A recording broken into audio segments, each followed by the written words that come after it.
Hey guys, today I'm going to tell you how to create animated pump-up effect. Let's start. First, drag the video file and this thumbs up picture to the track. Please note that the picture should be transparent without background. And then, adjusting the picture size and placing it where we want, and setting the picture duration. We can also use the keyframe tool to have better pump-up effect. Add the keyframe here, setting the scale to be 0. And add the keyframe here.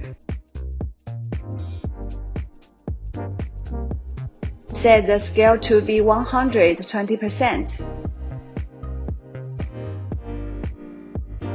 And set the last keyframe to be 100%.